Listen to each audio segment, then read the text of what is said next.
कालवा ठेवलं भगून चुलीवर वशिम भाईला बी बोलवा पटकान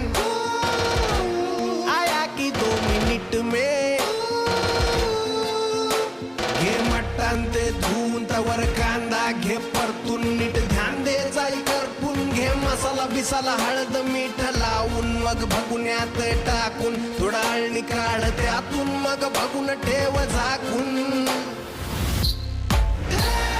पातील शिजाया तू चुलीवर चुलीवर ते मटणाचं पातील चुलीवर चुलीवर शिजाया लागतो भावा थोडा ये